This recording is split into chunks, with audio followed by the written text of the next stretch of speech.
এটি ব্রহ্মপুত্র নদী, যার উৎপত্তি সুদূর তিব্বতের সিমায়াংদাং হিমবাহ থেকে।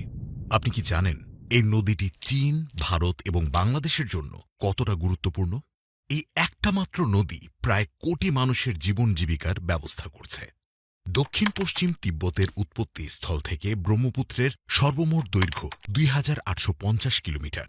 পূর্ববঙ্গের বিশাল বিস্তৃত সমভূমিতে প্রবেশের আগে ব্রহ্মপুত্র দিহাং নামে হিমালয় অঞ্চলে পরিচিত। কয়েক কোটি মানুষের জন্য এই নদ কৃষি, পানীয় জল এবং জলবিদ্যুৎ উৎপাদনের জন্য পানি সরবরাহ করে। গত এক দশক ধরে এই নদটি ভূ রাজনৈতিক উত্তেজনা এবং পরিবেশগত উদ্বেগের কেন্দ্রবিন্দুতে রয়েছে। এই নদের উপরে চীনের একের পর এক উচ্চাভিলাষী বাঁধ নির্মাণ নদের প্রবাহকে ব্যাপক আকারে প্রভাবিত করছে এবং ভাটিতে এর ভয়ঙ্কর প্রভাব পড়ছে। ব্রহ্মপুত্র নদীর মোট প্রভাবিত এলাকার মাত্র ৮% বাংলাদেশে পড়েছে, যার কারণে উজানে থাকা ভারত বা চীনের বাঁধ নির্মাণের মতো কর্মকাণ্ড আমাদের দেশের উপরে ব্যাপক প্রভাব ফেলে। ভাটিতে থাকা ভারত ও বাংলাদেশের জন্য যা যথেষ্ট উদ্বেগ সৃষ্টিকারী।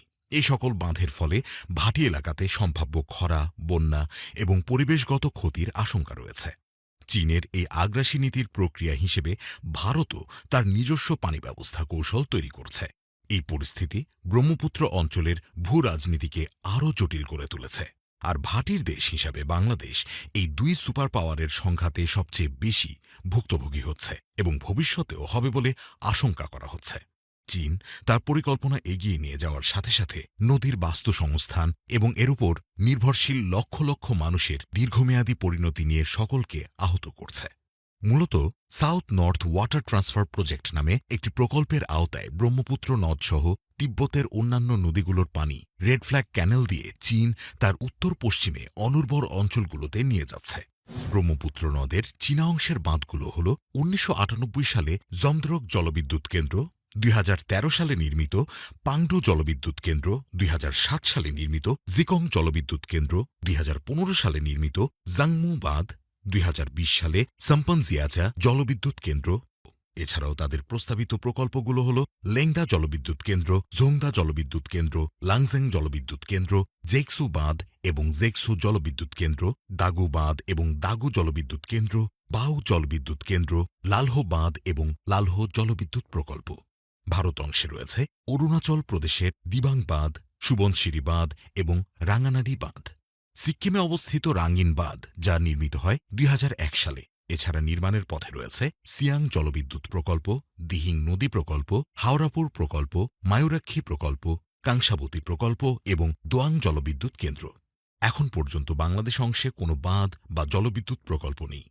চীন আর ভারতের ক্রমাগত বাঁধ নির্মাণের ফলে ব্রহ্মপুত্র নদের গতিপ্রবাহ আজ মারাত্মকভাবে ব্যাহত। এই বাঁধগুলো শীতকালে পানি ধরে রাখে আর বর্ষাকালে পানি ছেড়ে দেয়, যার ফলে ভাটিতে ব্যাপক বন্যা দেখা দেয় এবং স্বাভাবিকের তুলনায় অনেক বেশি ক্ষয়ক্ষতি হয়।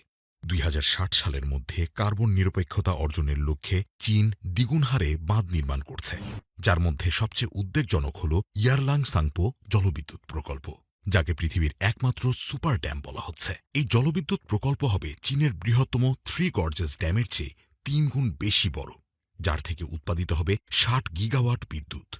তিব্বতের শান্নান জেলায় প্রস্তাবিত বাঁধে ব্রহ্মপুত্রের পানি আটকে জলাভাবে থাকা উত্তর পশ্চিম ও উত্তরাঞ্চলে নেওয়ার কথা। তাহলে ভারত বাংলাদেশের ১৪ কোটি মানুষকে ভুক্তভোগী হতে হবে। বাংলাদেশের উপর এ বাঁধের প্রভাব।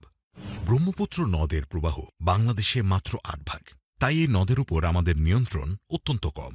আমরা যদি চীনে বা ভারতের দিকে তাকাই, দেখা যাবে যে জনসংখ্যা এবং অর্থনীতির উন্নয়নের সাথে সাথে তাদের বিদ্যুৎ এবং পানির চাহিদা অনেক বেড়েছে, যার কারণে তারা নতুন নতুন বাঁধ তৈরি করছে। দ্রুত শিল্পায়ন এবং নদী দূষণের কারণে এই সকল দেশ নতুন পানির উৎসের দিকে হাত বাড়াচ্ছে।